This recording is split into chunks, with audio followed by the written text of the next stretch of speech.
नमस्कार। आज हम नारीवाद के विषय में चर्चा करेंगे। नारीवाद क्या है, सेक्स और जेंडर में अंतर, ऐतिहासिक पृष्ठभूमि और नारीवाद की प्रमुख धाराएं। सर्वप्रथम बात आती है कि नारीवाद क्या है। नारीवादी अवधारणा का आरंभ इस विश्वास के साथ होता है कि स्त्रियां पुरुषों की तुलना में अलाभ और हीनता की स्थिति में हैं। नारीवादी विचारधारा मुख्य रूप से स्त्री पुरुष भेदभाव से जुड़ी है। सेक्स और जेंडर में अंतर। नारीवादी स्त्री पुरुष भेदभाव की पड़ताल के लिए मुख्य रूप से सेक्स और जेंडर को आधार बनाता है। नारीवादियों का मानना है कि सेक्स एक जीव वैज्ञानिक तथ्य है तथा जेंडर समाज वैज्ञानिक तथ्य है। नारीवादियों का मानना है कि प्रकृति में स्त्री और पुरुष की शारीरिक बनावट में जो अंतर स्थापित किया है उसी को सामाजिक स्थिति का आधार बना लिया गया, जो कि तर्कसंगत नहीं है। नारीवादी विचारक जैविक निर्धारणवाद के विचार को खारिज करते हुए बताते हैं कि पुरुष और स्त्री की भिन्न छवि उनके जीव वैज्ञानिक अंतर पर आधारित नहीं है, बल्कि यह हमारी संस्कृति की देन है। यह सामाजिक जीवन में स्त्री के संपूर्ण जीवन पर पुरुषों के नियंत्रण को बढ़ावा देती है, जिससे पितृसत्ता स्थापित होती है और एक पितृसत्तात्मक व्यवस्था ही स्त्रियों के शोषण का कारण है। ऐतिहासिक पृष्ठभूमि पे नारीवाद 20वीं सदी की देन है। संगठित नारीवाद आंदोलन की शुरुआत फ्रांसीसी क्रांति के दौरान हुई, जब स्त्रियों द्वारा समस्त राजनीतिक एवं सार्वजनिक कार्रवाइयों में खुलकर हिस्सा लिया गया। इसके परिणाम स्वरूप स्त्रियों की कानूनी स्थिति में कई महत्वपूर्ण बदलाव आए, जैसे 1791 के कानून द्वारा स्त्री शिक्षा का प्रावधान, 1792 में स्त्रियों को नागरिक अधिकार प्रदान किए गए तथा 1794 के कानून द्वारा तलाक की प्रक्रिया भी सरलीकृत की गई। अमेरिका में 1840 के दशक में एक लोकप्रिय सेनेका फॉल कन्वेंशन हुआ, जिससे स्त्रियों के अधिकारों के आंदोलन की शुरुआत मानी जाती है। 1869 में स्त्रियों को वोट देने के अधिकार के लिए एक राष्ट्रीय एसोसिएशन की स्थापना भी हुई। 1893 में न्यूजीलैंड में पहली बार स्त्रियों को मतदान का अवसर मिला और अमेरिका में यह अवसर 1920 में मिला।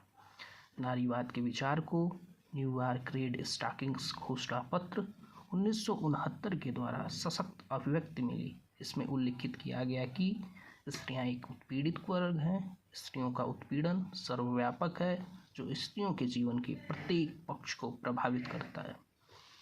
अब बात आती है कि नारीवाद प्रमुख धाराएं कौन कौन सी हैं। मुख्य रूप से नारीवाद को 3 धाराओं में बांटकर देखा जाता है: उदारवाद नारीवाद, आमूल परिवर्तनवादी नारीवाद एवं समाजवादी नारीवाद। उदारवादी नारीवाद के विषय में बात करते हैं। यह विचारधारा क्रांति के विपरीत क्रमिक और कानूनी सुधारों का समर्थन करती है। इससे जुड़े विचारक सार्वजनिक क्षेत्र में समानता का समर्थन करते हैं। एक प्रकार से यह सुधारवादी आंदोलन है। मेरी वुllस्टोनक्राफ्ट, जे.एस. मिल, बेट्टी फ्रीडन, कैरोल पिटमैन प्रमुख उदारवादी नारीवादी विचारक हैं। 19वीं सदी के उत्तरार्ध में मिल ने अपनी रचना सब्जेक्शन ऑफ वुमेन में स्त्री अधिकारों का समर्थन किया। मिल ने कहा कि स्त्री पुरुष का संबंध आधिपत्य के बजाय साहचर्य पर आधारित होना चाहिए। आमूल परिवर्तनवादी या उत्कट नारीवादी विचारधारा की शुरुआत मुख्य रूप से द्वितीय विश्व युद्ध के पश्चात मानी जाती है। यह विचारधारा सामाजिक व्यवस्था की यथास्थिति में आमूल परिवर्तन की मांग करती है। यह विचारधारा निजी जीवन में समानता की समर्थक है। इस धारा की प्रमुख विचारक Simone de Beauvoir, Shulamith Firestone, Kate Millett, Virginia Woolf, एलिस्टीन, आयरिस मेरियम यंग हैं। फ्रांसीसी नारीवादी लेखिका सिमोन द बुआ ने अपनी चर्चित कृति द सेकेंड सेक्स में कहा है कि स्त्री पैदा नहीं होती, बल्कि उसे ऐसा बना दिया जाता है। इसके अलावा समाजवादी नारीवादी यह नहीं मानते कि स्त्रियों की समस्या राजनीतिक और कानूनी रूप से समाप्त हो सकती है। उनके अनुसार स्त्री पुरुष की असमानता का मूल कारण सामाजिक आर्थिक संरचना है, जो एक सामाजिक क्रांति के द्वारा ही समाप्त की जा सकती है। समाजवादी नारीवादी मुख्य रूप से पूंजीवादी व्यवस्था को स्त्रियों के शोषण का कारण मानते हैं। इस धारा के प्रमुख विचारक चार्ल्स फ्यूरिये, फ्रेडरिक एंजल, सील रोबाथम हैं। सील रोबाथम प्रमुख समाजवादी नारीवादी विचारक हैं। इनका मानना था कि नारी मुक्ति का संघर्ष वस्तुतः पूंजीवाद विरोधी संघर्ष का हिस्सा है। इसके अलावा बात कर लेते हैं भारत में नारीवादी आंदोलन का। प्रथम चरण 1850 से 1915 तक, द्वितीय चरण 1915 से 1947 तक तथा तृतीय चरण 1947 से वर्तमान तक। पहले चरण में देखें तो भारत का नारीवादी आंदोलन 19वीं शताब्दी के सामाजिक सुधार आंदोलन और राष्ट्रीय आंदोलन से जुड़ा हुआ है। भारत में पहला नारीवादी आंदोलन समाज में विद्यमान अंधविश्वासों, रूढ़ परंपराओं जैसे सती प्रथा, बाल विवाह, देवदासी प्रथा आदि को समाप्त करने के उद्देश्य पर केंद्रित था।